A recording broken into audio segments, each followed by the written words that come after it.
ಕನ್ನಡ ಚಿತ್ರರಂಗ ಎಂದೂ ಮರೆಯದ ಸಿನಿಮಾಗಳಲ್ಲಿ ಚಾಲೆಂಜಿಂಗ್ ಸ್ಟಾರ್ ದರ್ಶನ್ ಅಭಿನಯದ ಕರಿಯ ಸಿನಿಮಾ ಕೂಡ ಒಂದು.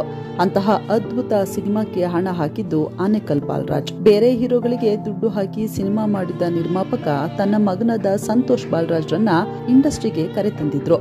ಅಂದುಕೊಂಡಿದ್ದೆಲ್ಲ ಆಗಿದ್ದಿದ್ರೆ ಇವತ್ತು ಸಂತೋಷ್ ಬಾಲರಾಜ್ ಚಿತ್ರರಂಗದಲ್ಲಿ ಸ್ಟಾರ್ ನಟರಾಗಿ ಬೆಳಿಬೇಕಿತ್ತು. ಆದರೆ ವಿಧಿಯ ಆಟವೇ ಬೇರೆಯಾಗಿತ್ತು. ಕರಿಯ 2, ಗಣಪ, ಕೆಂಪ ಸೇರಿದಂತೆ ಇನ್ನು ಹಲವು ಸಿನಿಮಾಗಳಲ್ಲಿ ನಟಿಸಿರುವ ಯುವನಟ ಸಂತೋಷ್ ಬಾಲರಾಜ್ ಇಂದು ಮೃತಪಟ್ಟಿದ್ದಾರೆ.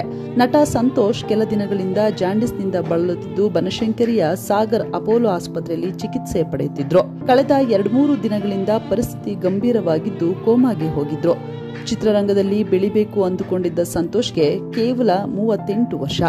ಸಾವಿರ ಆಸೆ ಕನಸುಗಳನ್ನ ಹೊತ್ತಿದ್ದ ಸಂತೋಷ್ ಈಗ ಕುಟುಂಬಸ್ಥರನ್ನ, ಸ್ನೇಹಿತರನ್ನ ದುಃಖಕ್ಕೆ ತಳ್ಳಿ ಬಾರದ ಊರಿಗೆ ಪಯಣ ಬೆಳೆಸಿದ್ದಾರೆ. ನಟ ಸಂತೋಷ್ ಬಾಲರಾಜ್ ಸ್ಯಾಂಡಲ್ವುಡ್ನ one of the famous producer Anekal Balaraj ಅವರ ಪುತ್ರ.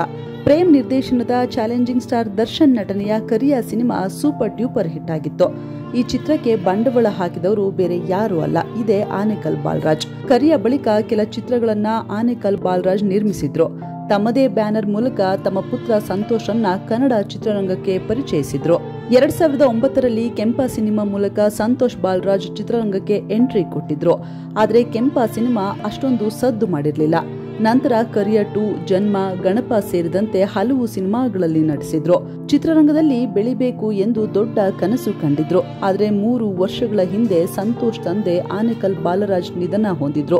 ಹೀಗಾಗಿ ಮನೆಯ ಜವಾಬ್ದಾರಿ ಸಂತೋಷ್ ಮೇಲೆ ಬಿದ್ದಿತ್ತು. ದರ್ಶನ್ ನಟನೆಯ ಕರಿಯ ಸಿನಿಮಾದ ನಿರ್ಮಾಪಕರಾಗಿದ್ದ ಆನೇಕಲ್ ಬಾಲರಾಜ್ ನಿಧನದ ನಂತರ ಮನೆಯ ಸಂಪೂರ್ಣ ಜವಾಬ್ದಾರಿ ಸಂತೋಷ್ದಾಗಿತ್ತು.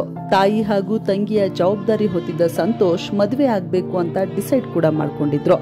ಆದ್ರೆ ವಿಧಿಯ ಆಟ ಎಲ್ಲ ಕನಸುಗಳನ್ನ ನುಚ್ಚು ನೂರು ಮಾಡಿದೆ.